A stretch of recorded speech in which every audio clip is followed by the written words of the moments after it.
I'm here to tell you that you can create a monthly income by sending out powerful messages using YouTube videos to people on your email list. Plus, you can grow your email list by uploading popular and trending YouTube videos to your website. Income Activator Website Builder's affiliate program pays you a monthly income when a visitor to your website gets their own Income Activator website. This will also allow your visitor to also generate their own monthly income by sending out powerful messages to their email list. I'm Lee Romanoff, and I began in 1994 sending $5 leads to businesses that paid me, which averaged $50,000 a month. After selling that website to one of the largest media corporations in North America, I had the money, knowledge, and experience to create Income Activator, the only all-inclusive website platform focused on generating revenue. It includes hosting, an online store, membership software, pay-per-click and lead tracking software, and an affiliate program which I share the monthly subscription fee with you 50-50. This means when a visitor to your website registers for their own Income Activator website, I pay you $30 a month. When 100 people register through you, you receive $3,000 a month. 1,000 people, you'd earn $30,000 a month. You can now share equally in the same kind of monthly revenue I'm enjoying. It's a little bit like heaven on earth. With that in mind, I invite you to listen to Dr. Bruce Lipton's powerful message for these unusual times. I personally know Dr. Bruce Lipton, as I was fortunate enough to sit beside him for 5 hours on a plane after one of his conferences, and he is the real deal. Please enjoy his interview with London Real TV.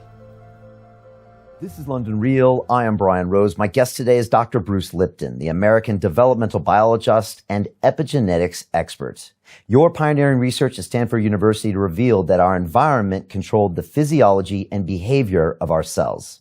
Your books, The Biology of Belief, Spontaneous Evolution, and The Honeymoon Effect, explain the mechanisms of consciousness and perception that control our health, our genetics, and the nature of our lives. During this coronavirus pandemic, you, Bruce, are providing insight into our immune system, the effects of the mainstream media, and how people can protect themselves. Bruce, welcome back to London Real. I am so honored to be here with you guys because there's a bright light coming out of the world and it's coming from your studio. And so thank you for helping people on this planet. Our pleasure, Bruce. You know, I still think back to that time you came to our studio about 2.5 years ago, and you just honestly dropped science on people, quite literally. And, you know, at 2 million views, you are the guy that for that following year, people stopped me and said, tell me more about Bruce Lipton. So you were a pivotal part of London Real getting more mainstream, and it was an amazing episode. And it's honestly, people have taken clips of that thing and it's probably been watched another 10 or 20 million times. So Bruce, thanks for that. It was really epic that day. Thank you.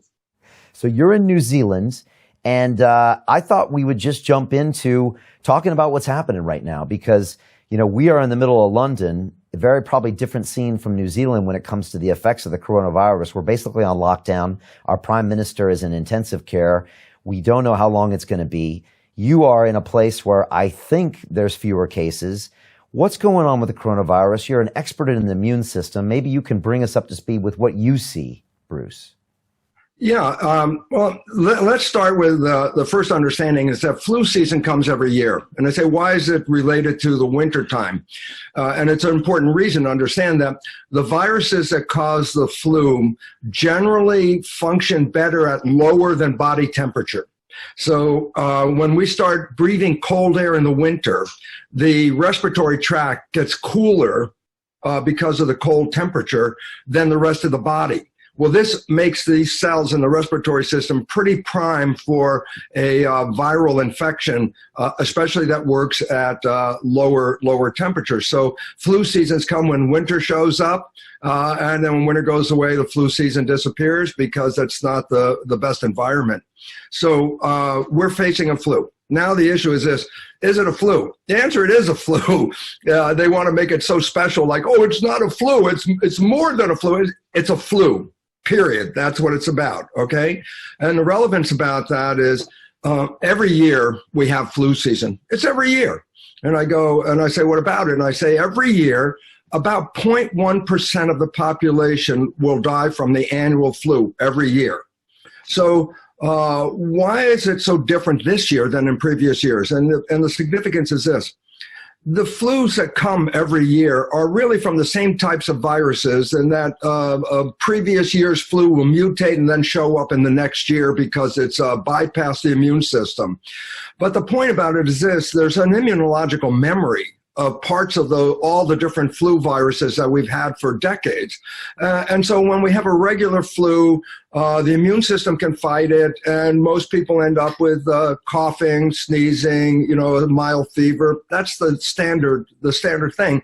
When the immune system is working, it will easily cover it. I had a cold. That's basically what I'm saying. I say, so what's so different about this year? And I say, the virus hasn't been around for years and years. It's relatively newly introduced into the human population. So most humans do not have an immunological memory to help alleviate the symptoms of the flu. So this year, the flu is a little more aggressive than previous years, only because most of us have not had an experience with this virus in the past. That's the nature of the game.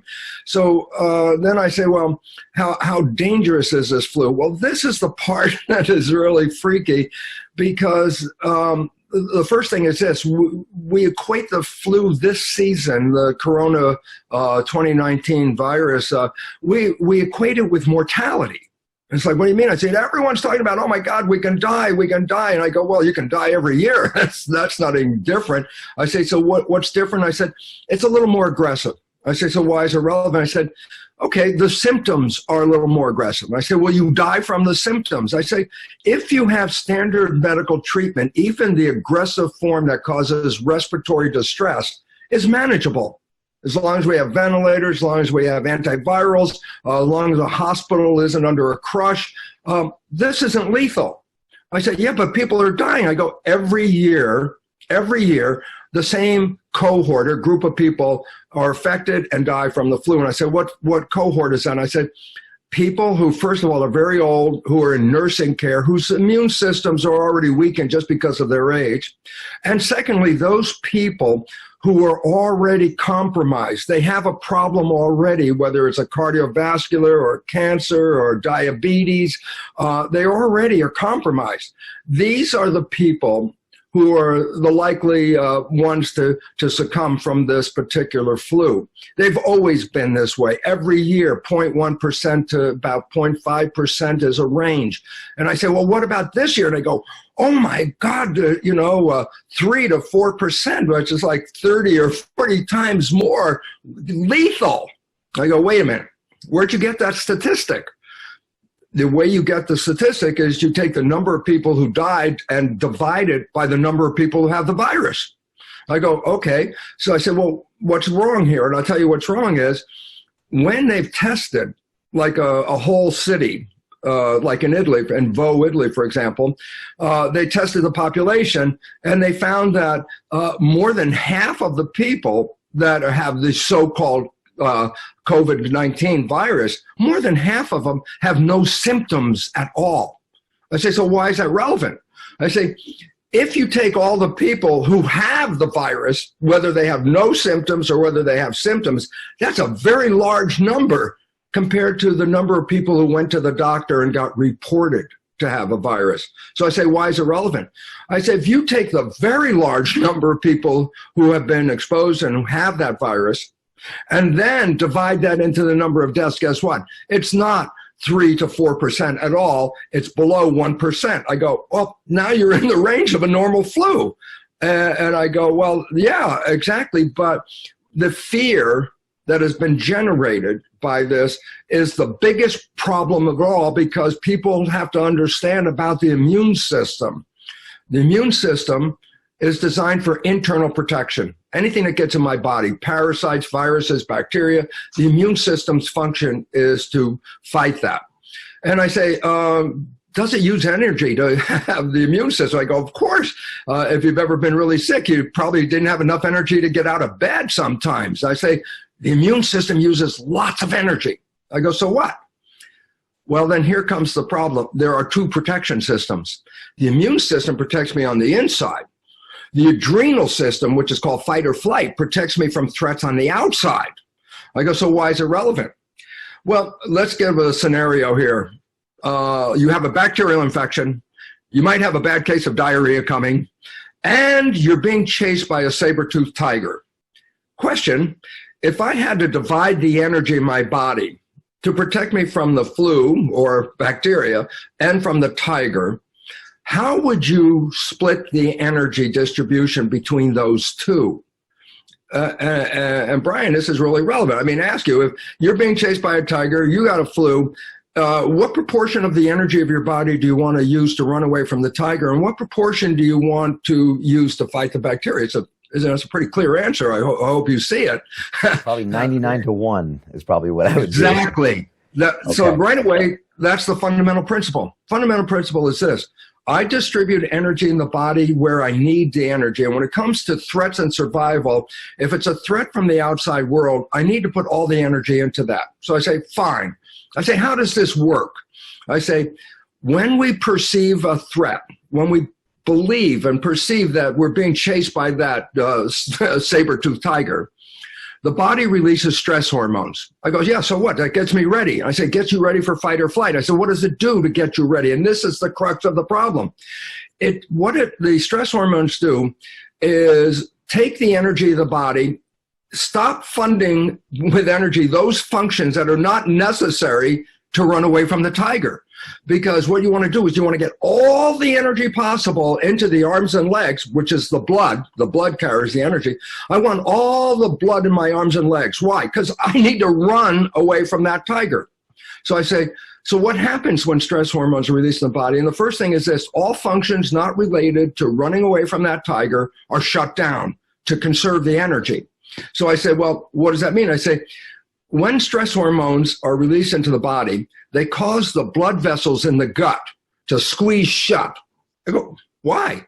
And the answer is, if the blood vessels squeeze shut, then the blood is pushed to the periphery, the arms and legs. So the blood is, in scientific terms, preferentially sent to the arms and legs at the expense of what? Shutting the blood vessels in the gut. And that's when people get butterflies in the stomach. When they start to get scared, they can feel a little queasy going on. And I say, what is that? I say, that's the action of stress hormones causing your blood vessels in the gut to squeeze shut, so you push the blood to the arms and legs to deal with fight or flight.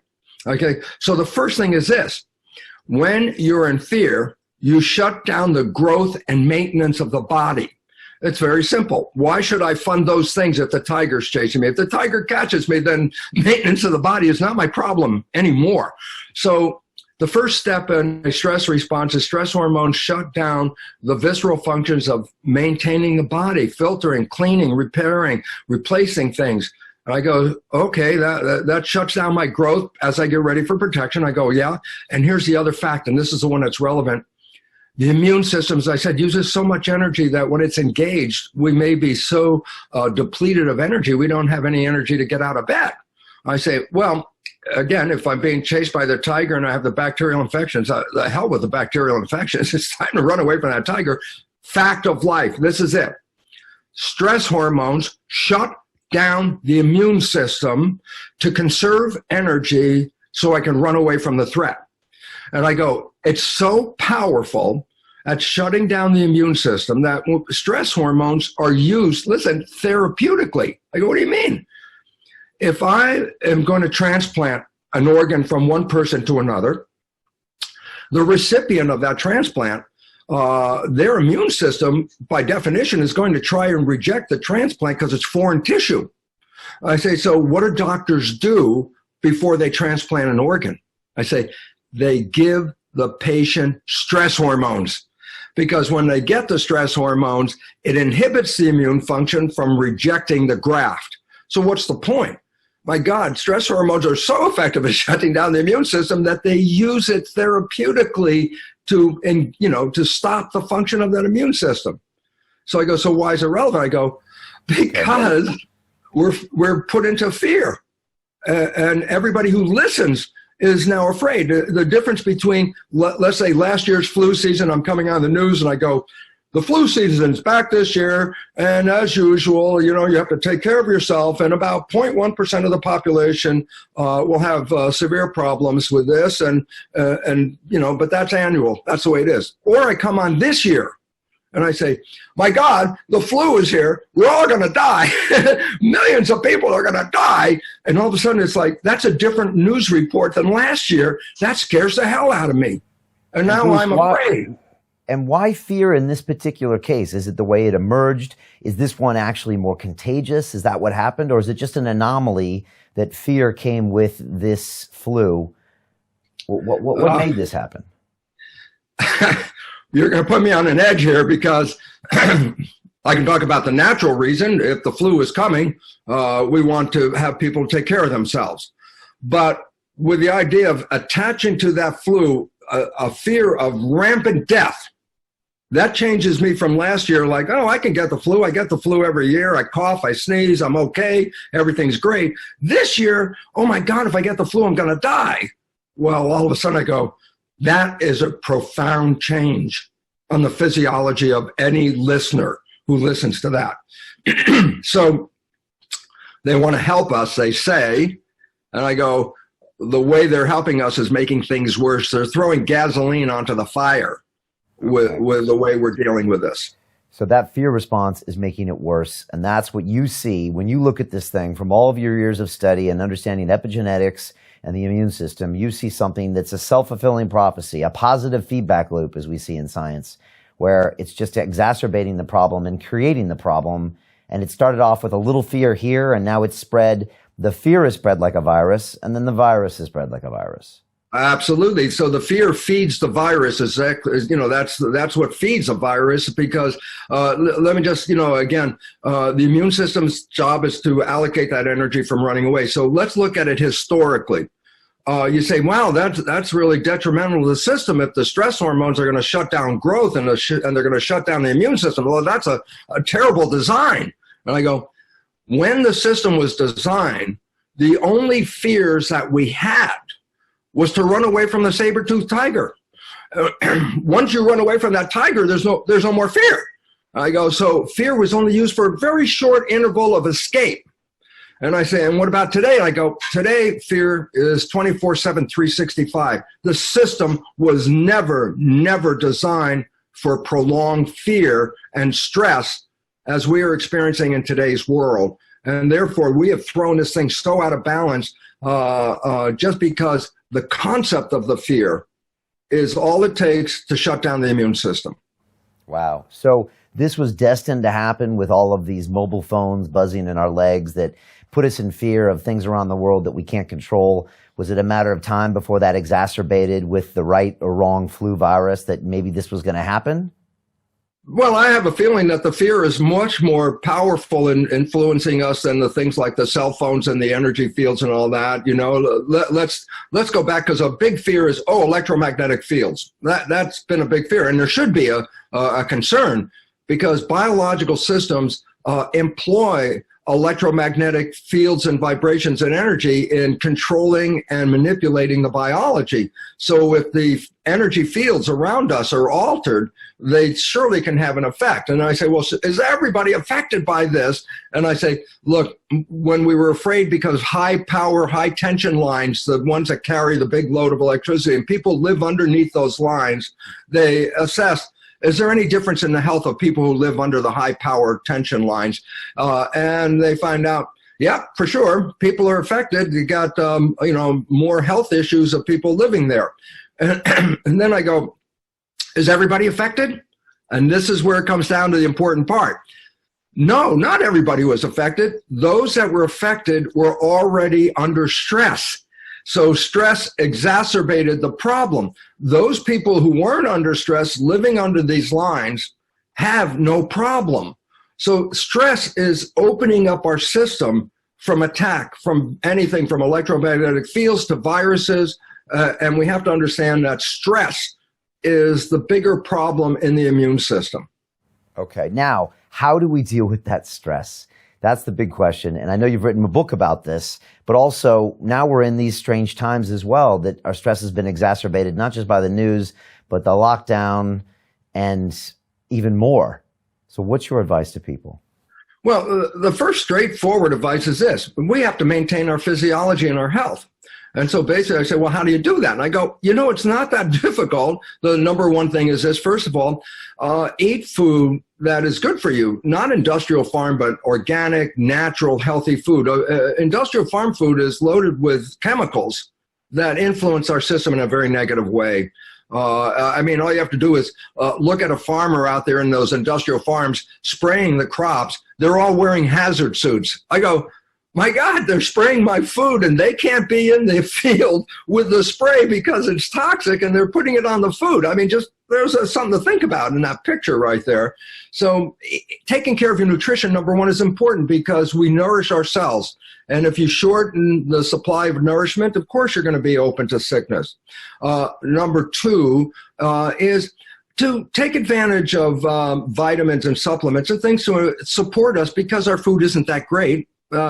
Anything we can do outside to enhance our immune system, and let me just add, especially vitamin C.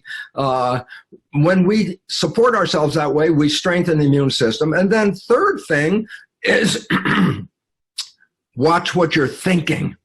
Because the moment you are thinking of stressful things like, oh my God, I'm not working for weeks and on my job, my salary, do I have any money? Fear comes from that. Can I pay the rent? Fear comes from that. Am I going to die? Of course, fear comes from that. And I go, these fears are the primary things that inhibit the function of the immune system. You want to stay well? Norman Cousins, who healed himself from a lethal disease, healed himself by what? He locked himself in a hotel room and got all kinds of comedies, Marx Brothers and things like that. And what did he do? He just sat there and enjoyed life and laughed and did all that. And he overcame an illness that should have killed him. This is an example of what is so important. If we do not focus on the problems that they keep throwing at us, and you start to look at your life and say, am I okay? Yeah, I'm pretty good. How's my family? We're good. We're healthy. Even if there's a flu, as I said, half the people tested with the flu don't even have symptoms. So it's not as lethal as they say. It's the fear of death is the problem that we must deal with today. And the idea is, am I open to die? And I say, everybody's open to die. But will you die from this flu? I go, not necessarily unless you're part of that same group. So let me just emphasize, the group that should be concerned are the aged people, very old, people on support, like nursing support, like especially in nursing homes, people whose immune system is already compromised. If you are in that situation, then by all means, do everything to protect yourself. Isolate from those people that may be carrying it. And remember, a lot of carriers have no symptoms, so you wouldn't even know they were carrying it. And follow the guidelines of eating well, vitamins, supplements, and thinking in a different way, more specifically for that group than for the rest, because that's the group that is primarily affected by this. Then I say, yeah, but there's a lot of respiratory distress. And I go, again, all of that is manageable if you can get hospital care. If you can get a ventilator, if you can get some antiviral drugs and the medical system, people won't die from this if they get care. So basically, it's not, oh my God, I got the flu, I'm going to die. We got to change that visual picture because that is the biggest problem affecting us today is the fear. Now, you didn't always feel this way when you had your early medical training, I'm guessing, that your mentality and your belief in your consciousness could affect your physiology. And then you had kind of a realization that maybe it could. Am I giving that narrative correctly? And how do the rest of your colleagues in the medicine profession respond to your ideas when it comes to this? Well, when did I do this research? It was 1967. So that was what, 50 some years ago. I was cloning stem cells. So let's just briefly, what the heck is a stem cell? And here's the point. A human body is comprised of 50 trillion cells. When we look at ourselves in the mirror and say there's a single entity, I go, no, that's an illusion. A human is a community of 50 trillion cells. The cells are the living entity. And I say, so what? And I say, every day in a normal body, every day, hundreds of billions of cells die every day. Just in the time we've been talking, 100 million cells probably have died. Hair cells, skin cells, blood cells. I go, yeah, but what does that mean? I say, well, if you don't replace those cells, you're going to die. I say, well, if you're watching this show and you're here, the first thing is this. Obviously, something's replacing your dying cells every day or you wouldn't be here. And I go, well, what is it? I say, in our body, we have embryonic cells. They're the same embryonic cells we had when we were in the womb. And they're still in our body. I say, what's their function? I say, well, we changed the name. That's the scary part, because all of a sudden now I got a new topic. I said, embryonic cells, of course, embryonic cells are going to replace everything. And then I call them stem cells. Oh my God, what the heck is a stem cell? I say, an embryonic cell. It's just that after you're born, I can't call it an embryonic cell because you're not an embryo. So we changed. But a stem cell is an embryonic cell. It replaces the cells that die every day. And if you're alive, don't worry if you have stem cells, because obviously if you're here, you do have stem cells. So I grow stem cells in a tissue culture 50 years ago, embryonic cells. I clone them. What does that mean? I take one cell, put it in a dish all by itself. And every 10 hours it divides. So first there's one cell, then there's two, then there's four, then there's eight, and doubles and doubles and doubles. And after a week, I've got 30,000 cells in the Petri dish from one parent. What's the point? I have 30,000 genetically identical cells. They all came from the same parent. So 30,000 genetically identical cells. I split them into 3 dishes. Each dish they're all the same genetically identical cells. I say, what's different? I changed the culture medium chemistry. Now, all of a sudden, this is where it connects. I go, so what's culture medium? I say, that's the environment in which I grow cells. I say, yeah, but what does it represent? It represents blood. So if I grow human cells, I look at what is in human blood and make culture medium based on that. Or if I grow mouse cells, I say what's in mouse blood and make culture medium on that. But since I'm making the culture medium in the lab, I can change some of the composition. I make 3 different versions of culture medium. I change the chemistry a little tiny bit. And I feed each of the dishes a different version. So I have 3 dishes, genetically identical cells in all of them, but each dish has a different culture medium, environment. That's another word. I go, what's the relevance? In one culture medium, the cells form muscle. In the second culture medium, my stem cells form bone. In the third culture medium, my stem cells form fat cells. I go, wait a minute. This is 50 years ago, and I'm teaching students about genes controlling life. And all of a sudden, I'm looking at this culture study, and there's a very clear understanding. They were all genetically identical, but they had different fates. So I said, well, what controlled the fate? I go, the only thing that was different was the chemistry of the culture medium. And I go, yes, the genetics wasn't controlled, the expression of the cell wasn't controlled by the genes in the cell. The cell was responding to the environment. And as I changed the environment, I changed the fate of the cells. And I just go, wow. When I did that, those experiments 50 years ago, my colleagues looked at me and they thought, well, that's an artifact or something. Why? Because we were all teaching, and even I was teaching, genes control life. And my tissue culture studies say, no, the genes didn't control the fate of the cells. It was the culture medium. The environment controlled genes. And they, I got alienated more or less because they kept saying, oh, that's an artifact. I said, this is reproducible every day. I can tell you when I put the cells in the culture today, I can tell you what's going to exactly happen in 3 days. And that's what makes real science is repetition. I could predict the future, meaning I knew something, but it was the big rush on genes. So it was marginalized. And I left that situation, and actually I left the university. I had tenure and walked out because I couldn't in good conscience go into a classroom and teach students that genes control life when it is totally false. So now let's make this into why this is relevant to us as humans instead of cells in a plastic dish. First thing I said was the human body has got 50 trillion cells in it. The cells are the living entity. So what's the point? A human body is a skin-covered petri dish with 50 trillion cells.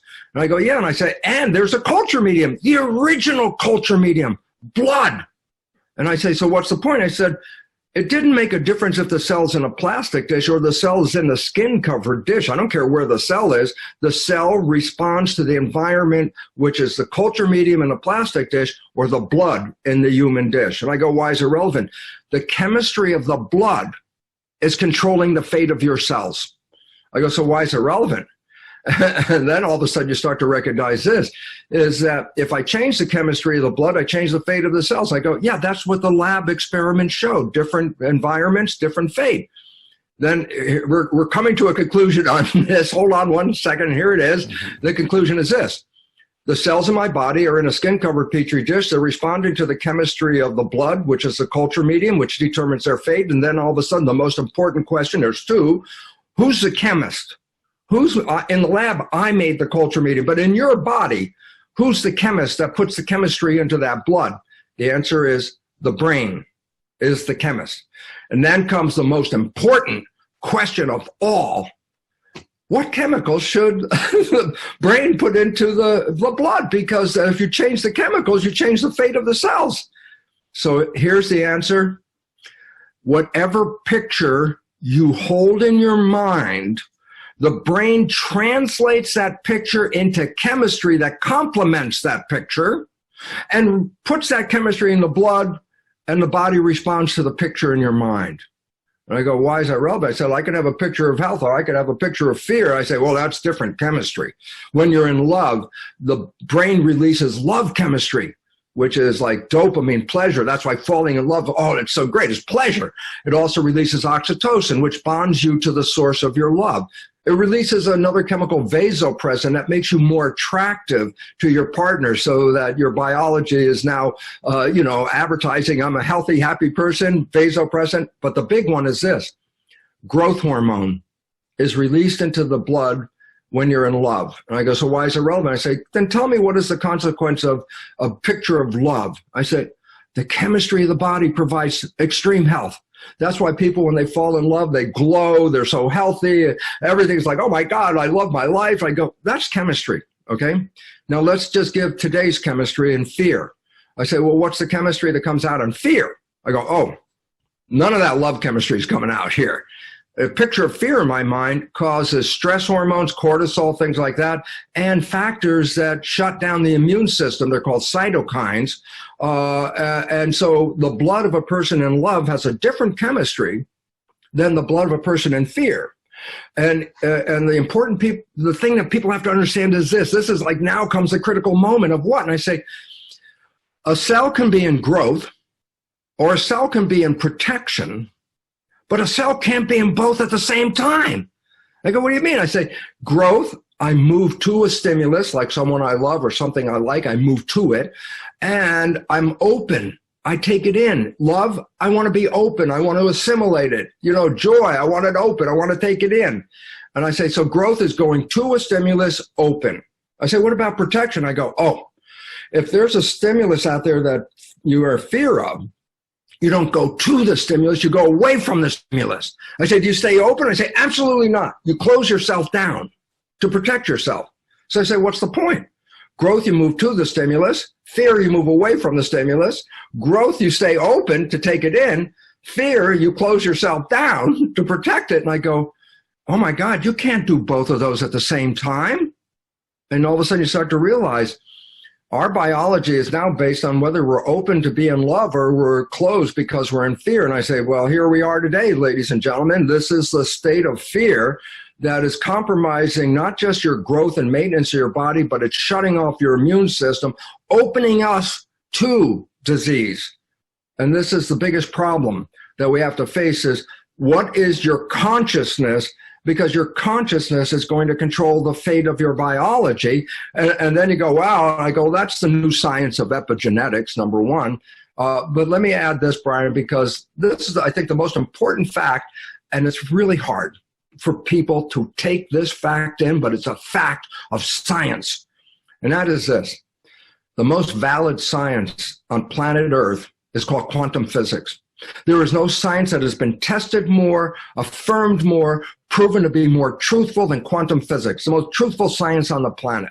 So if you're going to question a science, the last one you would question is quantum physics. I go, so what's relevant? The first principle of quantum physics is consciousness is creating your life experience. The biology we just talked about is the interface of how consciousness controls the chemistry from the brain, which controls your life experiences, your genetics, your behavior, and the character of your life. And I say, why is it relevant? Because the first principle, as a fact, is we are creating our life experiences with our consciousness. And then the question is, where are you getting your consciousness from? What information are you putting in there? Because that information will be translated directly into your biology. And all of a sudden I say, well, we're sure as heck not given, hey, things are okay. We're being told we're all going to die. And I go, whoa, put that picture in your mind and let me know what kind of chemistry is coming out of your brain. Well, I can tell you stress hormones and cytokines. And this is where the problem is coming from. And so, Bruce, how come, when I go to my doctor, I go to the hospital, I don't hear this from any of the establishments in medicine. I never hear it's all about chemistry and biology, and no one would ever dare say that my feelings about something, that my visualizations in my life might affect my biology. Why is that? Well, basically, we're dealing with, listen, I taught in a medical school, so I have an insight a little bit on the nature of medicine. And the nature of medicine is you stick with a theory until it's absolutely dead. And the theory that germs cause this problem and we're going to blame the germs has been there for a couple hundred years now at this point. But the reality is epigenetics is a new science. It's from 1990. Is it in the medical school curriculum? Only within the last couple of years. So I say any doctor who got trained previous to 2 years ago or so has very little, if any, information about epigenetics. And I go, it's a revolution. Genetics means genes control the character of your life. Epigenetics is the environment controls the genes. If the genes control your life, that belief system, then by definition, we become victims of our heredity. Oh my God, there's a cancer gene in my family and I'm going to get the cancer. Or cardiovascular, my father died when he was 49, my grandfather died when he was 51. Oh my God, I have those genes, I'm going to die at 50. And I go, these are belief systems, of course, and we attribute them to genetics. And now the new science, epigenetics, say, no, this is completely false. That the environment and our consciousness is controlling this. And I say, why is it relevant? Well, if you want to change your biology, then change your consciousness. You don't have to change your genes. The genes aren't in control. With every gene you have in your body, a gene is a blueprint to make a protein. The proteins are the building blocks. So the character of your body in a physical sense is controlled by the blueprints, the genes that make the proteins. I go, so this is a number that will blow your mind, and that is this. For every gene blueprint in your body, I can make over 3,000 different versions of the protein from the same blueprint based on the way I respond to life. And all of a sudden I say, then am I a direct readout of my genes? I go, no. You could be born with mutant genes and cover it up, or you can be born with healthy genes and get cancer.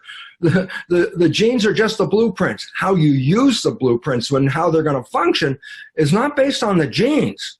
It's based on the consciousness, which is now supported by quantum physics and epigenetics. They both say the same thing. So the new biology is not in the medical arena for most physicians because they are not programmed with that new science. And I really have to acknowledge, listen, having taught medical students for years, they're like snapping turtles that once they grab onto that belief system, that's going to be there the rest of their lives because that's what we selected. People who could take all that information in medical school and download it and have a compendium of knowledge. It's resistant to change. And so is there a change? I go, absolutely. Does your physician know about it? If it hasn't been in school in the last few years, probably not. I'm going, well, the revolution is, am I controlled by my genes or do I control my genes? The difference is Now that we know we control our genes, and all of a sudden, instead of being victims of our heredity, by definition, we are masters of our heredity, because our consciousness can take any gene and make any kind of copy out of it, a copy that gives me health from the gene blueprint, or based on how I perceive the world and I'm not happy or I'm stressed out, I can make a protein that will take away my health. Cancer, everyone says, oh, cancer genes. Let me give you a fact. There's not one gene that causes cancer. There's no such thing as a gene that causes cancer. Genes are correlated with cancer, but they don't cause it. If you're not living in harmony, a so-called oncogene could be engaged, which will make things worse. But if you're living in harmony, there is no gene that is going to take that harmony and make cancer. Cancer has a lot to do with the psychology, the programming, the experiences of an individual. And so just to give an example, they follow the fate of children who are adopted into families where there's cancer. I say, so what? I say, it turns out the adopted child will get the same family cancer as the siblings get with the same probability. I go, yeah, but what's different? I go, the adopted child came from totally different genetics, and the cancer is running in the family. And what's the point? Cancer is not due to genes. Cancer is due to not living in harmony. And all of a sudden it says, well, then how do you fight cancer? And I say, well, we kill all the cancer cells. I go, the cancer cells are a symptom. The problem is not living in harmony. You can kill all the damn cancer cells you want, but if you don't change the problem, the cause, a cancer will come back again. And so there's a misunderstanding about genes and victimization. We're all perceived as victims of our heredity when we are absolute masters. We control our genetics, and that's the most important fact that people have to understand. Well, I think as kids, we were pounded into our heads this whole concept of genetics or everything. I remember, doing the charts of the blue eyes and the brown eyes. I remember the fruit flies when I was in high school. And even subconsciously, I think, Bruce, you adopt this, my physical fate is determined by these gene pools. And I think we don't even talk about it sometimes, but it's like almost like our society is constructed by this assumption, even though we don't consciously say it out loud. And so we kind of have this mindset. Then you have companies like 23andMe, and I got friends of mine that are looking at their DNA and they're saying, oh, look, I'm more susceptible to this, and this tells me I'm this. And I'm just like, why don't you live your life? This is crazy. Does that boggle your mind too, that people are so fascinated by these? Oh my God, it bothers the hell out of me, Brian, because I'm disempowering people. I'm saying, here's the story, live with it. I go, but your story is wrong. Yeah, but you want me to live with it, then I'm not living in the harmony of life.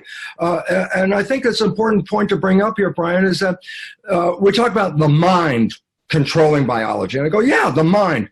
But then I have to say, when we say the mind, it sounds like there's this one thing, a thing called the mind, and that controls me. And I go, no, there are two parts to the mind.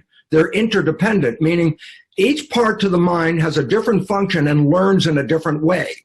And I go, well, what are they? And I said, well, we're familiar with the word conscious mind versus subconscious mind. And I say, well, what is subconscious? I say, sub means below. And so I say there's a mind in our brain that controls functions below our awareness. Your heart rate, your digestion, your breathing, the pH of your blood. I say, yeah, these are not controlled by consciousness. But it also turns out the subconsciousness learns programs.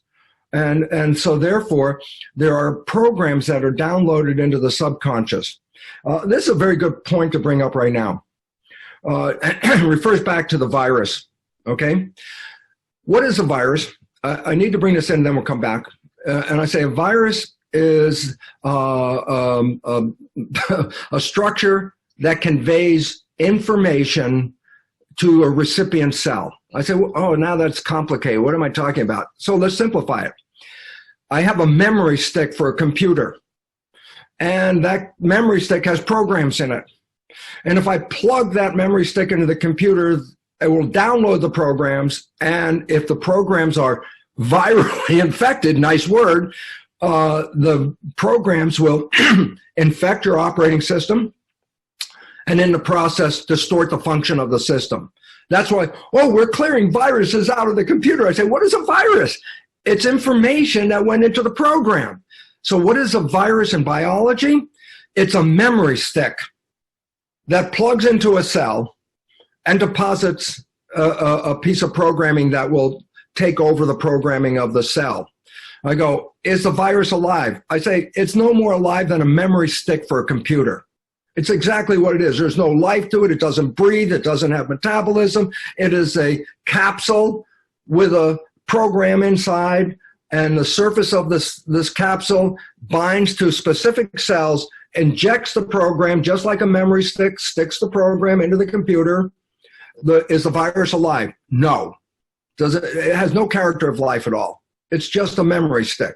I say, well, how can I interfere with it? I say, well, if you can block some of the chemistry on that virus, it'll prevent it from binding to your cell. So I say, oh, well, that's how we can stop a virus, by altering the chemistry of the virus. It's not, I'm killing a virus. You can't kill a virus. It was never alive in the first place. It's a memory stick. So I say, so what is this nature? And I go, let's go back to the mind. This simple fact, and people get it, it's like, okay, here's the fact. The brain is like a computer. Absolutely. We've been always talking about the brain as a supercomputer. I go, yes, it is. I say, like a computer, what's the character? And I go, you go to the store, you buy a brand new computer, you take it home. I say, you push the start button, it boots up. It's ready to go. I say, a child's brain as a computer, by the last trimester of pregnancy, it boots up. The brain is booting up. The function of the computer brain is booting up. And I say, okay, go back to the story. I just bought this new computer home from the store. I push start, it boots up, and now I say, do something. You go, what do you mean? I said, well, do a drawing or do a word process or something like that. And I go, oh, I can't do that. I say, why not? Because I didn't put any programs into the computer. So when I get a brand new computer, what do I do first? I stick programs into it. I say, why? Because now when I boot it up, the programs are engaged and I can use them. So I say, guess what? A child's brain is a computer. In the last trimester, it's operational to the extent that it boots up. But I say, you cannot use that computer until you put programs in it. I say, when does that occur? From the last trimester of pregnancy through age 7, the brain is not operating at the higher vibration of consciousness. That's when you put wires on a person's head, EEG, read their vibration. The brain is operating lower than consciousness. It's a vibration called theta. And I say, what does that represent? I said, hypnosis. I go, why is that relevant? And the answer is, how do I put a program in? Just ask a most important question. An infant has to become a member of a family and a member of a community. And I say, yeah, there are a lot of rules. You can't just make up your own rules. We conform. So I say, well, how do I know what the rules are? I say, you don't give an infant a book and say, okay, study the rules, so now you can be a member of the family and the community. I say, that's obviously silly. I say, but then how does a child learn the rules? I go, the brain is in a state of hypnosis through age 7. Whatever the child sees and hears and experiences, it's a download, straight download. That's where the programs come from. You watch your mother, you watch your father, you watch your siblings, you watch your community. And as you're watching them, the brain is like a video recorder. It's taking in all the behavior. So the first phase of development is programs, put them in. And then after age 7, we're engaged with consciousness where we can use those programs, okay? So I say, so what's the relevance? I say, the programs that come in the first 7 years are fundamental to the subconscious. That's where the programs are. They're automatic. Are they evil? Everyone says subconscious is evil. I go, no. Hey, they're programs. I say, let me give you a good one. When did you learn how to walk?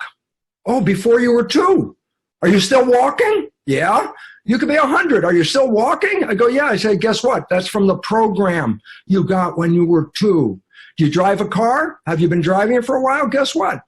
When the first day you got in the car, you were overwhelmed of everything you had to be conscious of. I say, today you get in the car, you put the key in the ignition and you're thinking about where you're going and what's going on. The details are not required because you have a program to drive the car. Okay, so Now comes the number that is critical here, and that is this. So what's the function of the subconscious? Programs. What's the function of the conscious? Creativity. If I ask you, I say, Brian, tell me what you want from your life. Tell me what you want. And you say, well, I want to be healthy. I want to have a great relationship. I want a great job. I go, that's creative. That's a thought. So I say, conscious mind is creative. Subconscious mind is habit. Okay? Now what? I say, if I'm running my life from my creative conscious mind, I manifest the things I want. And I go, so are we running our lives from our conscious mind? This is the wake up moment. This is the bell ringing. If I had a bell, I would ring and I say, wake up, here it is. 95% of the day, the conscious mind is thinking. I go, so what? I go, consider the body as a vehicle. There's a steering wheel taking us to where we want to go. When the conscious mind is driving, the conscious mind's got the hands on the wheel. Where's it going to take you? Wishes and desires. I go, but when you're thinking, and this is the crux of the problem, when you're thinking, you redirect your conscious attention. When I'm alert and awake and watching what's going on in the world, that's where my conscious attention is. But if I'm thinking, and so I ask you, Brian, I say, tell me what you're doing at Sunday. And if it's not written on that book in front of you right now, you're still going to give me an answer. I say, where did you get that answer from? You say, I thought. I went into my mind. What am I doing on Sunday? And I go, wait, what happened? You took the conscious mind from paying attention outside, and you took the conscious mind and went inside to seek an answer. What am I doing on Sunday? The answer's not out here. The answer's in here. So I say, so what? Well, if you're driving the vehicle with a conscious mind and you start thinking, the conscious mind lets go of the wheel. It's not looking out the windshield anymore. It's looking inside. And I go, yeah. I say, so what happens if I am driving a car? Right now, if I'm driving a car, we're having a conversation. I'm talking to you. I'm involved in a conversation. I'm not paying attention to the road. I say, oh, my God, my conscious mind's not looking at the road. And I say, you could drive 5 or 10 minutes and then look out the window and go, ooh, I was so involved in the conversation, I didn't look outside at the road. I go, who was driving the car? Conscious mind let go. I go, subconscious is autopilot. Whatever programs are in the subconscious, the moment the conscious mind lets go to go inside and think, the subconscious mind becomes the driver. And I go, so what is relevant about that? And I go, the conscious mind has your wishes and desires. The subconscious mind got programs from other people. And their programs are almost inevitably flawed to begin with, so they're passing on flawed programs. That these programs are not conscious, they're automatic, just like walking. You don't think about it. It's automatic behavior. And 95% of the day, that's the number. Stop. 95% of the day, we are thinking. Past, future, what we're going to do. I go, why is it relevant? And my God, listen, that we're only running our life with wishes and desires 5% of the day. 95% automatic programs playing from the subconscious are controlling us. Whether we're driving the car, whether we're talking to somebody, whether you're doing your job, if we have programs, you're running from the program. And I go, relevance? It's estimated about 70% of the programs that we are downloaded with by age 7 are dysfunctional programs, limiting, self-sabotaging beliefs. And I go, oh my God, then 95% of my life is not coming from wishes and desires. It's coming from programs, which are what? What my family taught me. And I'm going to carry on the same behavior. Cancer is not a gene. Cancer is a response to a program. I pass cancer on not with a gene. I pass it on with a program of behavior. So let me just summarize this in a statement. The Jesuits, for 400 years, told their followers the fact of science that we know. And I say, what is it? Give me a child until it is 7, and I will show you the man. My God, they told people for 400 years, if I get your first 7 years of programming, I control your life. Why? Because 95% of your life is coming from that program. So I say, oh my God, we've been disempowered. We've lost our power. And I say, it's all based on your consciousness. Yeah, but if your consciousness is running from subconscious, then you're basing your life on the programs you got from other people. It's not even your life. I say, how powerful is it? I say, look, people walk across hot coals all the time. I say, yeah, but you better damn well have consciousness that you can do it. Because if your subconscious takes over and your life experience is fire burns, then as you're walking across those hot coals, if you let the subconscious take over for 1 second, you will burn yourself. So I say, yeah, people walk across the hot coals without getting burned, and other people walk across the coals and get burned. I say, what's the difference? It's the same coals. I say, it's based on the consciousness. And the point is this, are we coming from a strong, I am a healthy, happy, powerful human? Or am I coming from the point that I'm frail, vulnerable, and weak? I say, wow, those two different points make whether I'm going to be a sickly person or I'm going to be a powerful person. And I'm saying today's world is emphasizing a belief of weakness, that we are powerless. And by emphasizing that, we have lost our power. And the significance about that, and this is really critical, is community is a representation of power. When people are in community, they have power. But if you break up the community and separate all the people, no more power. And today, the population is being totally disempowered because of the so-called need for the isolation, which is important. But recognize this, in a global fear, the public has been disempowered to buy the beliefs of some few who are we give up power. If I'm the weak one, I want to give the power to the strong one. Oh my God, I can't control the virus. Let the medical people tell me about the virus. I go, who are the medical people that are telling you? Not the doctors. They're out there trying to do the best they can. It's the pharmaceutical industry, which has the biggest power. And I say that as an experienced professor in a medical school, of the influence of the pharmaceutical industry in controlling who we are and disempowering us. And I find, where are we today? The world's in a lockdown, breakup of community, taking commands from a source that I don't trust myself. And it looks like they've blown this thing way the hell out of proportion.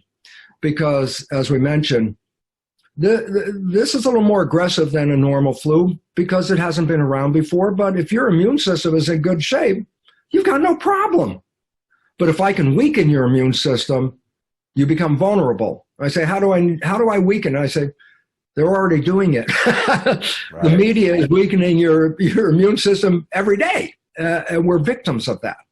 And separating people really does disempower you because you don't have that peer group that can kind of check things and bounce things off you and encourage you not to actually encourage you to think independently. Now you're locked up at home. And it's funny you say that, Bruce, because I've already got a few people that are working from home and I already hear them saying things they wouldn't normally say in the office. And I'm like, where did that come from?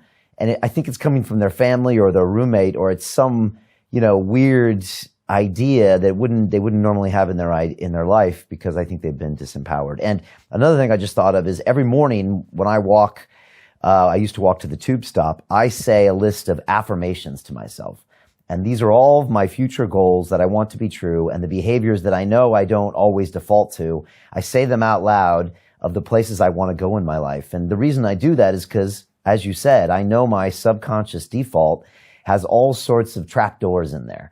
Right? Even though my parents love me and I grew up in a great home, but still I downloaded all these programs that inherently maybe question my capacity or question whether I deserve something, right? Or, all of these doubts. And unless I affirm them with that conscious mind every day, then I'm just going to let a program be run on me, and I'm going to get to the end of my life and say, this isn't what I wanted, but it's exactly where I belong because I ran the program. Does this sound familiar? Absolutely. And the whole idea of what you're doing is a very important part, is you're saying, I'm exercising my conscious wishes and desires so that I'm not going to be left with an automatic program that will take me in the wrong way. You're making a new program. Repetition is how a program goes into the subconscious. And it's interesting because conscious and subconscious learn in different ways. Different functions, conscious creative, subconscious habit. Conscious being creative can learn in any number of ways. Read a self-help book, go to a video, watch a lecture. And I go, wow, you can change the conscious mind very quickly. I go, yeah, absolutely. You can just go, aha, I have a new idea. I just changed my conscious mind. I go, what about subconscious? I go, that does not change. I go, why not? It's called the habit mind. If a habit changes, then it's not a habit anymore. So anything in the habit mind resists change. And it doesn't learn the way the conscious mind learns. You have to learn in a different way to change a program. So we've educated people's conscious minds. You're doing a fabulous job educating people's conscious minds. They're listening to you. They're going, I got this picture here. And I go, yeah, I just learned a bunch of stuff. Lipton just said a bunch of, I got that. And I go, yeah. I say, did that change your subconscious program? No. It educated your conscious mind. Yeah, we have great educated conscious minds. But that education doesn't just filter into the subconscious. I still have the same damn programs I had before. Why? Because you have to put in a program in the subconscious mind in a different way than you put a program in the conscious mind, which is creative and can learn in any number of ways. Subconscious learns in a very restricted number of ways. And so the problem with what we have is all of us generally have a really well-educated conscious mind, and yet we're victims of programs that we got before age 7 because they didn't change just because I had a conscious wish and desire. Yeah, and we see this with self-sabotaging behavior. It's like logically a person knows what to do. They're trained in what to do, and yet they don't do it, and they give themselves a result. And it must be the subconscious programming there. Yeah, and this is why people get married, find a partner that seems to fit, it breaks up, they get married again, another partner, guess what? Same characteristics, different color hair, but they got another one with the same thing, and then they go through the same process again. Why? That relationship is based on programming. What was your relationship to watching your parents as pattern makers of a relationship? If you're like most of us, our parents were never great models of what a wonderful, loving relationship is about, but I downloaded their behavior, and if I'm operating from that, I'm going to sabotage the rest of my life because their behavior sucked. Now mine does. And yet I'm not recognizing I'm running from subconscious. I'm running from the belief that I'm going to create a better life. And I go, yeah, that's great. But 95% of your life is still coming from that program that you got from watching your parents. Yeah, so true. And it's so many aspects of our life, from our diet to our relationships to everything, success, professionalism, our relationship with money. It's all in that subconscious program. And if you realize that, then you can take those active steps every day to try to alter that course. And that's still, that takes real conscious effort, doesn't it? But it can be done. Yeah, well, you're doing that by, taking those affirmations and repeating themselves. And especially if you repeat themselves, what's repetition? Habituation. And so you can change it doing that process, but you can't put a sticky note on the refrigerator and say, today I'm strong. I go, that's not a habit. That's a suggestion. You actually have to make an effort to change these programs. And therefore, it's invisible to most people. I've given the same story, my God, now 30 years in lectures, so everyone, mostly I've heard it, maybe some of the people in the audience haven't. And I say, listen to this, you go back, sometime in your life you probably had a friend you were very close with, you knew your friend's behavior pretty well, and you happen to know your friend's parent. And one day you see your friend has the exact same behavior as their parent. So you want to tell your friend, you go, hey, Bill, you're just like your dad. And I say, back away from Bill. The moment you say that, Bill's going to go, how can you compare me to my dad? I'm nothing like my dad. And most of the audience laughs because they've had that experience. I say, that is the most profound message I can give you at this moment for this reason. Everybody else can see that Bill behaves like his dad. Who's the one that doesn't see it? Bill. I say, why doesn't Bill see it? Because why is he playing the program in the first place? Because his consciousness isn't paying attention. So when the program is coming out, everybody else can see Bill's program.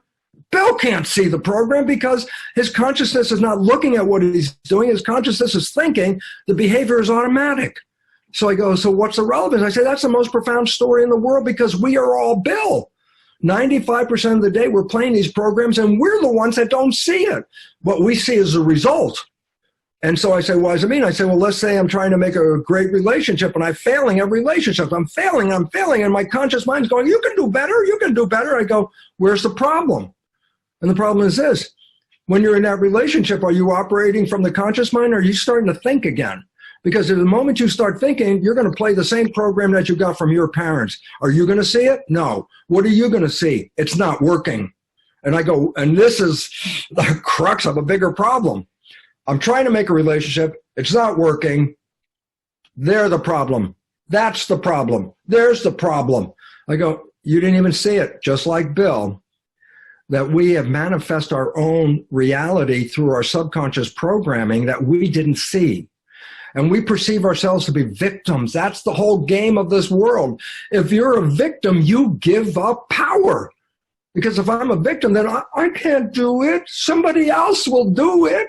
And so the moment you think you're a victim, you give up power to the one you think is more powerful. And the problem about that is we're not victims, we're creators. If there's a problem, stop looking outside and start to recognize, am I unconsciously sabotaging my life? The answer inevitably is yes. And I say, why? Because we're all powerful people. We're all powerful.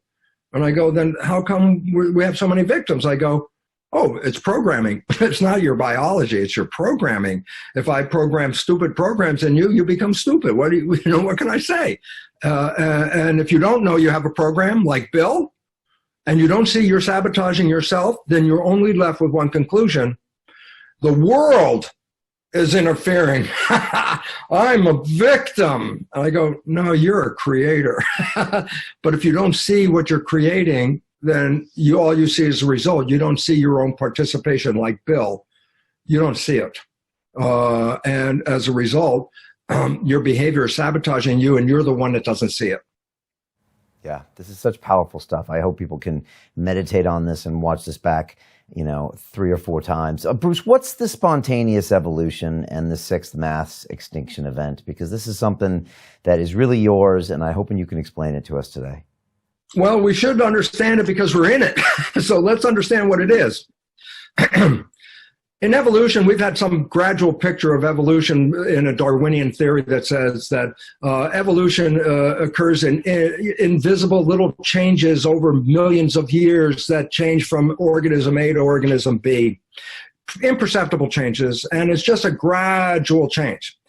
Well, it turns out evolution studies and Stephen Jay Gould and Niles Eldridge, paleontologists, recognized that there were periods on this planet where life was thriving and then something happened catastrophic and up to 90% of life got wiped out. 5 times in the history of this planet, if you go back through the record, it says there was a period where life was thriving, boom, something happened, and then it started all over again with half or more of life disappearing and starting all over again 5 times. The last time, it's called a mass extinction. The last mass extinction event of mass size was 66 million years ago. I go, what happened? I say, the world was rich. We had jungles and forests. We had dinosaurs. We had all kinds of life on this planet. And a comet hit near Mexico and upended the entire ecosystem of the planet. The comet was so big, ecosystem got wiped out. All the dinosaurs got wiped out. The jungles got lost. The animals, up to 90% of life disappeared. And then it started all over again. So the last mass extinction, 66 million years ago, led to the extinction of the dinosaurs. Okay? And I say, what's the character of mass extinction? I say, massive loss of life of the environment, the ecosphere. I say, listen to a simple fact. In 1970, the World Wildlife Foundation took a survey. How many animals are on this planet? And they come up with this big number.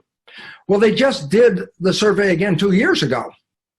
64% of the entire animal population on this planet has disappeared since 1970. The fish in the ocean, 90% of the fish are gone, with science estimate that in 2048, no fish will be in the ocean on planet Earth. Why? All of this is due to human behavior. We've undermined the garden. And I go, why is it relevant? Because we are the garden. We're not here separate from the garden. We came from the garden. If you destroy the garden, you destroy who we are, because that's where we came from. So I go, so why is this relevant? Because human behavior has precipitated what is now recognized as the sixth mass extinction. We're already in it. We're already losing 70% or so of the animals and stuff on this planet. Species are disappearing every day like crazy. It's human behavior that is undermined because we're not living in harmony with nature. And I say, irrelevance, we are nature. If we can't live in harmony with nature, then we can't be here. So we are now in the sixth mass extinction, human behavior. And I go, so why is it relevant?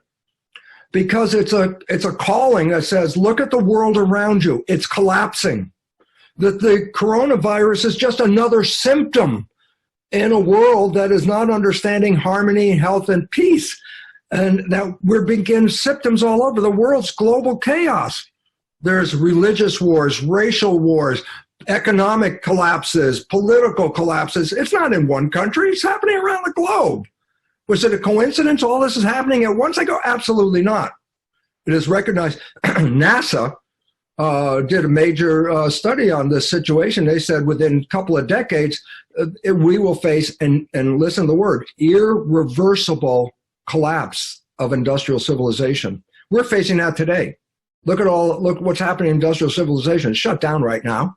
And I go, well, what's going on? I say, we are in a sixth mass extinction, and we're not paying attention to the symptoms. We're looking at like there's a tree and there's a tree and there's a tree. I say, you pull back. There's a whole forest there. There's a symptom. There's a symptom. I go, no, pull back. There's a bigger symptom. Human civilization, it's called anthropogenic, man-made extinction. Are we in it? My God, we are in it right now. I say, so what's the point? Well, you got two choices. Continue what you're doing, and the end is inevitable. And it's not 1,000 years from now. It's in many of the people watching this program are here in an evolutionary upheaval. We are in it right now. And it's not 1,000 years from now. Before the end of the century, human civilization could be wiped out as we know it. I go, wow, what can we do to stop it? I go, it's human behavior that's causing the problem. Who are we? Why are we here? How are we creating this mess? We already know it. We've undermined nature. We're polluting the air. We're polluting the water. We're polluting the soil. As if we can do these things. And the reality is, yeah, look at the consequence. There's a collapse of the ecosystem, and we're in it right now. And the point is, how many symptoms do we need before we wake up and say, oh my God, we're killing ourselves? And the issue is, well, we're facing one right now. And this virus spread is an expression that, okay, we're not living in harmony. Because if we were living in harmony, this virus wouldn't be as potentially dangerous as it is. And we are in a mass extinction, and we humans are creating it. Human behavior is a scientifically recognized cause of an extinction that we're experiencing right now. And so there's a choice. Wake up, change human behavior to become more in harmony with the garden, or continue on this path, and before the end of this century, it'll be a cataclysmic upheaval of the whole planet precipitated by humans. And we're in it right now. So the messages are coming to us. Are we going to respond to it? That's the question. And where's your money? Are we going to make it, or does it really depend on the events and then how we respond to them? Maybe this fear gets us to make some hard decisions. Maybe there's a good part of this or not. Oh, absolutely. Because there's going to be, as we come out of this, we're going to have to recognize, look what happened just here. What can we change? And if we start to see what we did and what's changing, beautiful part, I have friends that live in Sacramento. And I talked to them the other day, and they said, they've never seen the air this clear in 30 years. that the smog is gone. And that's because people are stopped driving all their cars and the environment is brighter. And it's like, why? Because we stopped our dive into the extinction. We're on hold. We're on pause. Take a look around.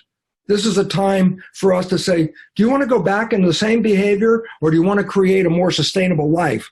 This is the question, and a question you asked me, how do I see it? And I have to admit, I think it's 50-50. We're on the knife edge. If we lean one way, we go toward extinction. We lean the other way, we come to rehabilitation and bring the planet back. It's very interesting. We always say, oh, the planet is collapsing. No, human civilization is collapsing. The planet will return back.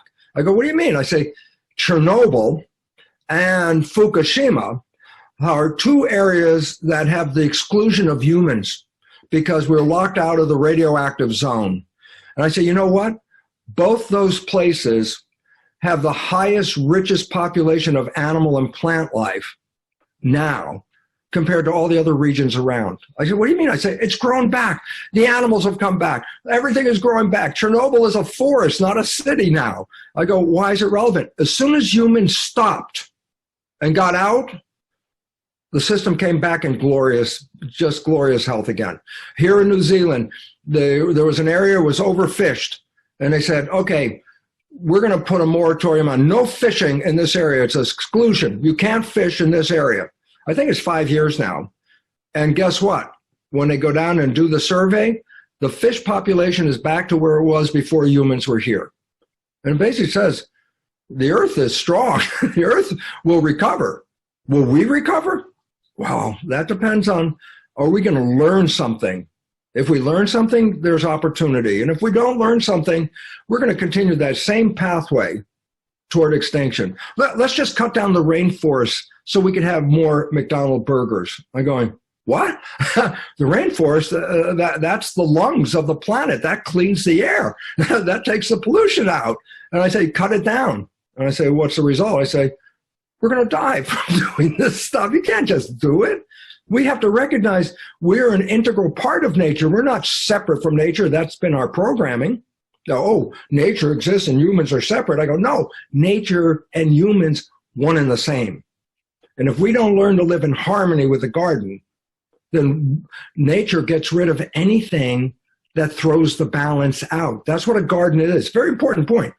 A garden is not a battleground. A garden is the height of cooperation, not competition. Our world is strictly built on competition, a Darwinian belief, which is totally wrong and causing the problem. Competition says, I don't care about you, I care about me. Survival of the fittest in the struggle for life. I go, oh my God, this is a cultural directive. We've been programmed with this belief. I take care of myself. You're on your own. Yeah, I know there's 1 million people dying in starvation in Africa. That's their problem. I go, whoa. You don't see that a human is the equivalent of a cell in the body of an evolving organism called humanity. It's the evolution of humanity that will save the planet. And we're not acting in a humane way at all. We're acting totally inhumane. I say, oh, well, if the destination is humanity and we're acting inhumane, then we're not going to get there. The wake-up call is we are all one.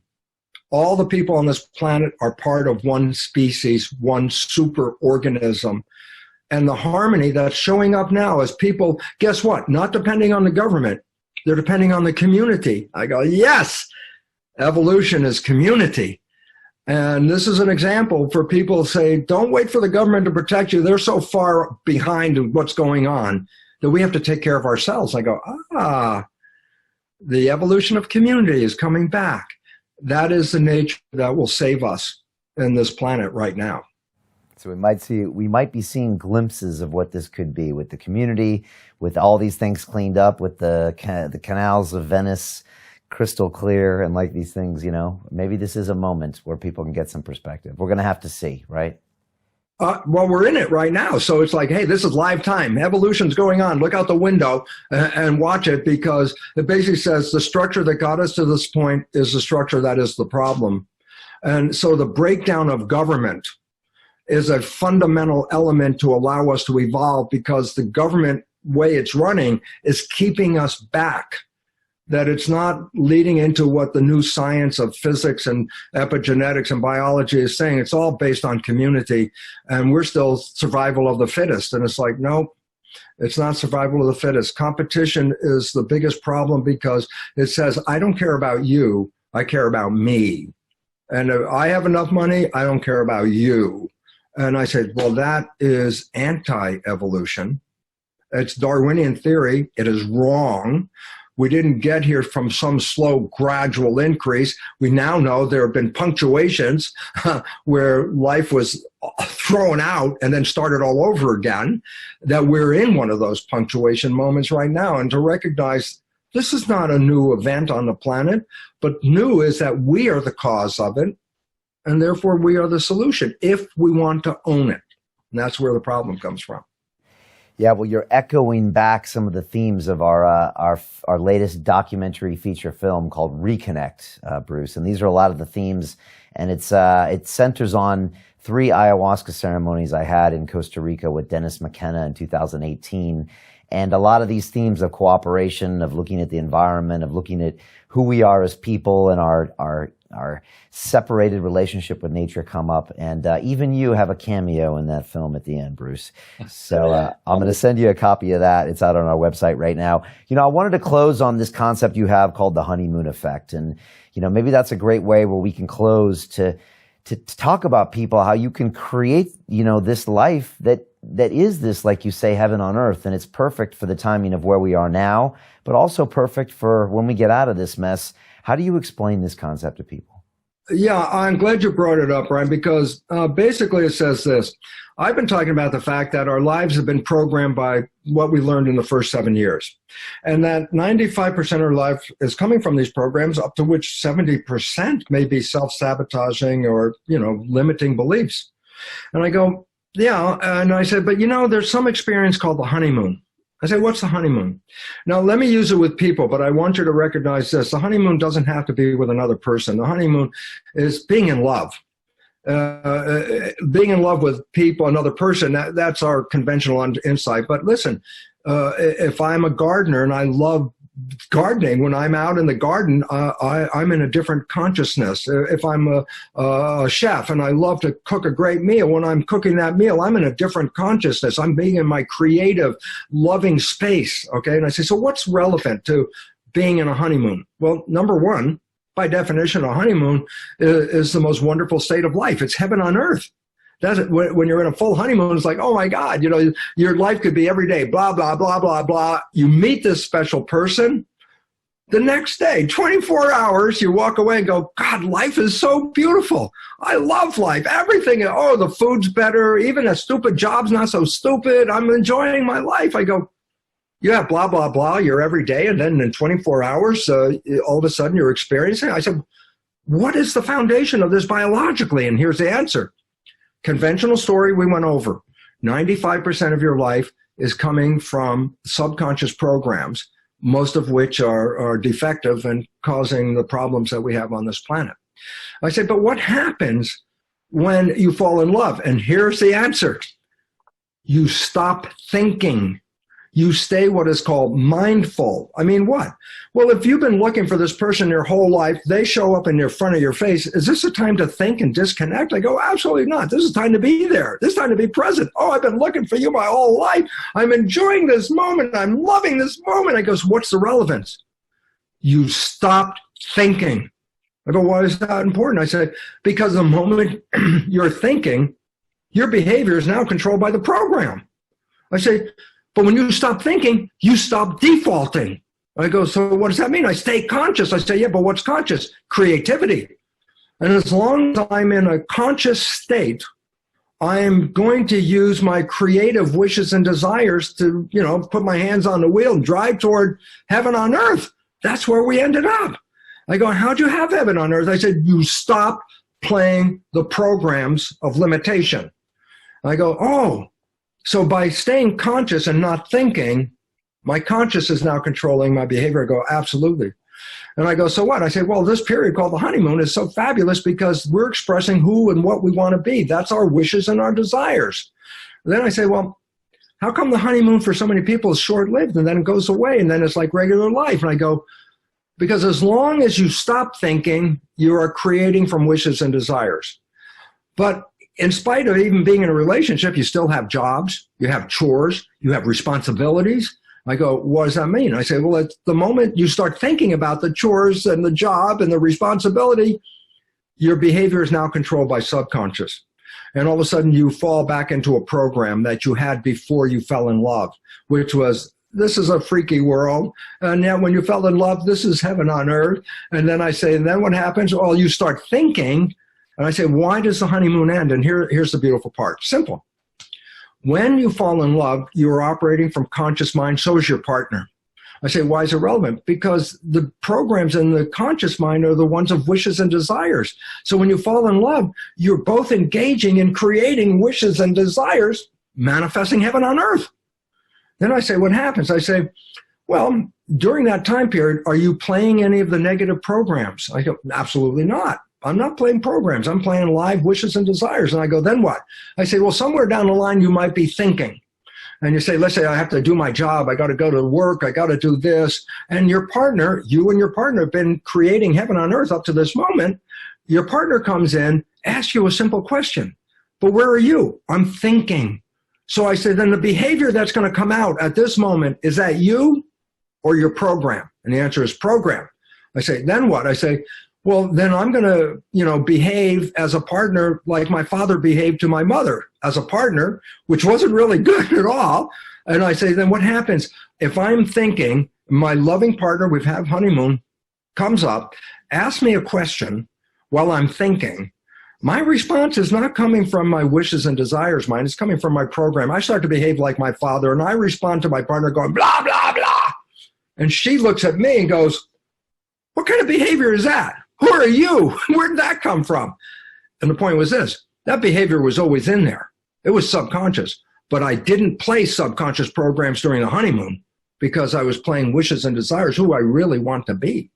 But the moment I start thinking, all of a sudden my behavior is not coming from wishes and desires, it's coming from programs. I start behaving like my father, which was abusive to my mother at some degree.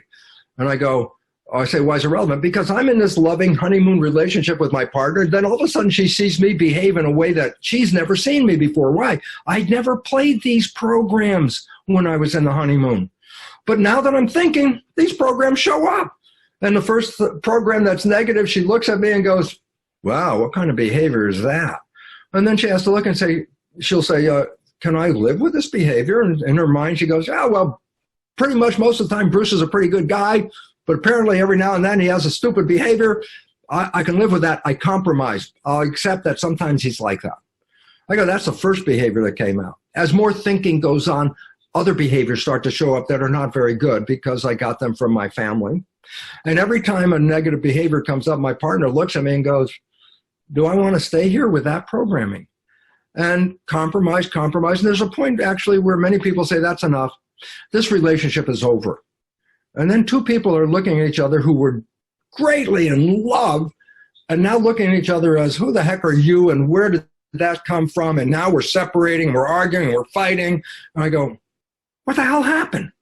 And the answer was, we created heaven because when we were living on wishes and desires, that's exactly what we manifest. But when consciousness is redirected to thinking, then the behavior we express is not from our wishes and desires. It's an exact copy of the program I downloaded. I go, so what's the relevance? That's not me, that's my program. But in our relationship, that's me. She's her, me's me. We're both exchanging bad programs because both of us are now into thinking a lot. And guess what? The honeymoon, which was heaven on earth, seems to slowly disappear. And now life comes back to, well, that's the way it is. I say, yeah, it's always been that way because that's the program you've always run up until you fell in love. And then you created the new one, but now you're back in the old one. And the honeymoon is gone. The heaven on earth is gone. Now it's life at this point. And so it really becomes relevant to say what? It's our programming that has taken us out of harmony with ourselves, with our loved ones, with our community, and that if we want to live heaven on earth, then we have to stop thinking and start living in the present moment, because that's who we really are. And this is really important for couples to understand, because when these arguments come up, the person that you're having trouble with is like Bill. They're playing a program and they don't see it. And so it's like, Bill, it's like, I don't know what you're talking about. I just went blah, blah, blah. And then you said, what are you talking about? And I'm thinking in my conscious mind, would I do that? Would I do blah, blah, blah in my partner? Not in my conscious mind. My subconscious mind took over. And all of a sudden, I'm not the same person I was before. And it's interesting. I'm not a religious person by any sense of the term. I'm a spiritual person, but not a religious person. But there's one interesting phrase that I love from the story of Jesus, and that is, what did he say as the last things when he was on the cross? Because I think it's the most profound, important message for civilization at this moment. And I say, what did he say? He apparently said, Father, forgive them. They know not what they do. And I'm going to say this to every relationship couple out there in the world. When that negative stuff comes up, that's not what brought you in relationship. What brought you in relationship with that person's coming from their conscious wishes and desires. When the program shows up, that's not them. They don't even know what they're doing. Forgive them. They don't even know what they just did. And so if couples would understand that the honeymoon was based on staying conscious, and the loss of the honeymoon is when you start to default to the bad programming, you can respond in either of two ways. Unfortunately, the most average response is to get angry with each other. That was stupid behavior, blah, blah, blah. But the most important thing you can learn right now is this. That loving person is still the same loving person. What you're seeing is a program. And if you get into a conversation about the program rather than an argument causes us to go this way. Conversation brings us this way. With a conversation, a person can start to recognize, oh my God, my behavior wasn't that good when I played that program. I see it now. And I say, let's change the behavior. And I say, yes, you can do that. And I say, what's the relevance of being able to change the behavior? And here's like the greatest resolution in the entire world is, if I could rewrite the programs that are disempowering and limiting or self-sabotaging behaviors and put them in programs that manifest my wishes and desires. I took the beliefs of wishes and desires from my conscious mind and make them programs in my subconscious mind. Then I said, what would be the result of that? And the answer is amazing. You'd be on a honeymoon the rest of your life, whether you were thinking or you were not thinking. Because when you're in your conscious mind, of course, you're naturally going to create that wonderful experience you wanted. And if you default to the reprogrammed subconscious mind and it's playing programs of wishes and desires, the honeymoon never stopped. You can have a honeymoon every day of your life for as long as you live. And that's my intention. And I mean, does it work for your whole life? Well, all I can say is from practicing and putting the science into play, I've been on a honeymoon for 22 years. And my life is, I love my life. I wake up every day. Why? Because the bad programs that sabotaged me and brought misery and problems in has over the years, I've rewritten them and I've changed them. So when I default, I'm still playing wishes and desires. And that allows us to be in this place. So the message is we really have to understand what is the honeymoon. And I say first time you stop playing the programs, and then you start creating from wishes and desires, and almost everybody has the same wishes and desires. To be in love, to be happy, to be healthy, to be peaceful. That's a standard wish and desire of everybody. And if we all lived with those wishes and desires, this planet would change overnight.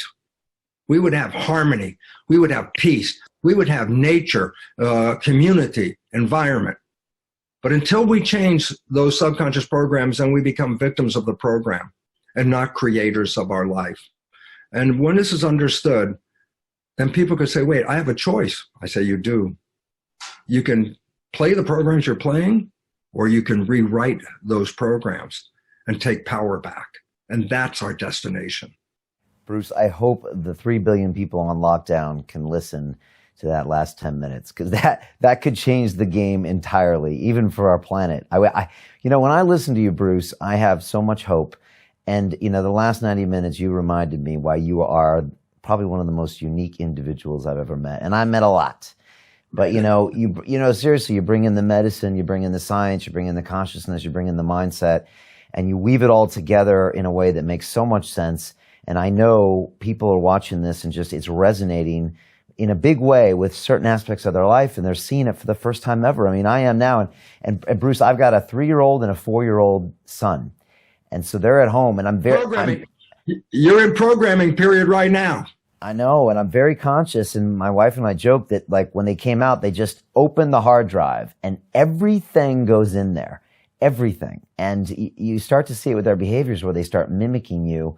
Then they basically mimic everything you do. That's what you can see, not to mention the stuff you can't see in the programming. And so I'm really conscious of this stuff with them, but I also want to teach them what you're talking about so they can obviously learn to then reprogram themselves as well when they have that conscious desire. And that should come with the manual on being a human.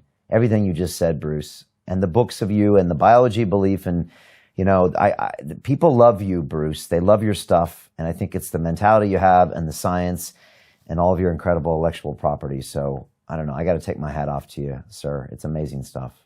Brian, I'll tell you, I'm the most surprised guy of all of them anyway, because I now recognize I had two different lives on this planet, before this awareness and after this awareness.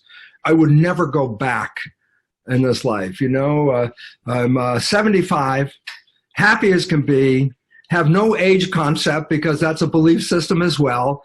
And the idea is we were given the gift of coming to this planet. And if I conclude with this, let me just suggest something. We've been programmed with a belief that if you have a good life and you die, you get a chance to go to heaven, which is what? Heaven is anybody's individual thing. I talk to you, you give me your definition of heaven, you listen to my definition, you listen to somebody else. They're all different. We all have creative vision. So heaven is a creative place. And I go, so what's relevant? I go, once I started to understand this stuff, first of all, I never believed in spirituality, but the science revealed using quantum physics and epigenetics that we are a field, an energy field playing through this body. I go, why is it relevant? Because what I learned through this is, first of all, there's no such thing as death of who we are. There's death of the body. But the body is like a virtual reality soup that an energy field that is different for each one of us is operating in this body. My self-receptors on my cells, which distinguish me as being different from you, respond to a different environmental signal than your self-receptor. So each of us is receiving like a broadcast that is running this biology. Consciousness is running the biology. Consciousness isn't physical, it's an energy. And I go, why is it relevant? Because the answer was this. The belief that if you do really well and you persevere, and when you die, you're going to go to this place called heaven. And I go, consider this, that we were born into heaven, that we came here to create. That's what we're doing. We're creating. And I say, when we're creating it right, heaven on earth is here. When we're creating it wrong, struggle is here. And all of a sudden I say, oh my God, don't wait till you die that you're going to go to heaven. This is it. This is where you came to create. What do you want to create? Love? Coronavirus? You can create a damn thing you want. This is creation place. But if you don't know that your creations are being controlled, then we become a victim of a world out of control. And yet we were the creators. We gave in to other people's beliefs. And then we now are creating not with our wishes and desires, we're creating with the program. And I say, and just look at the moment that we started with this whole conversation. I say, where's the program taking us right now? And the answer is fear, shutdown, loss of community, breakdown of the system. I go, we can learn or not. That's it. And this is a learning moment. Take your power back. You are beyond, power-wise, beyond any virus that ever existed. You are very powerful. And that's the message I've been hearing from so many amazing people like you that have been, beaming themselves in here for the past 10 days. I've been hearing this message again, and I got your good friend Joe Dispenza here on Tuesday, and I had Sadhguru, the Indian mystic, a couple days ago, and even Robert Kiyosaki, who, by the way, loves your stuff, because he actually loved a clip of you on the previous London Reel, because it resonated so much with his work, but all saying the same thing. We can make that choice and not succumb to fear. And we are all powerful. We have all the solutions. And that's why these messages are so important. So Bruce, I so much appreciate you being here. How can people find out more about what's going on with you, your programs, books, and all that stuff? What's the best way? BruceLipton.com. Very simple. Lots of videos, even our video presentation that we did a few years ago. Lots of written articles, audio, video, articles. Everything we're talking about is a scientific insight. It's not a new agey blabber stuff. It's science. And when we understand the new science, which is evolving at this minute, then it takes us from victim to master. And that's, please, BruceLipton.com. Take a look at it. Yeah, and I cannot highly recommend his stuff enough. His books are amazing. You just saw it happen now. So go check it out. Download all that stuff. I hope when I'm 75, and that's just a concept, it's not really important, that I'm on the level you're at. It's so inspiring, Bruce. I appreciate that. And if anybody wants to watch our first interview, which again, the full interview itself was 2 million views. With all the clips of him, it's probably up near 10 or 15 million. They can go to our website, londonreal.tv, and they can watch our movie Reconnect on the same website, where Bruce has a little cameo at the end, along with your friends, Joe Dispenza, Greg Braden just phoned in as well. So you run with a good crew. And again, really appreciate you, Bruce. I got a leather chair in London with your name on it. If you come back to this country anytime in the next couple of years, we're waiting for you here. I'd be honored to be with you again. I appreciate everything. I appreciate our audience, because our audience are people that are looking for, give me another answer, because it's surely not working the way it is. And so thank you, cultural creatives out there, for looking for the resolution, because there is one. And thank you so much, Brian, for letting me have this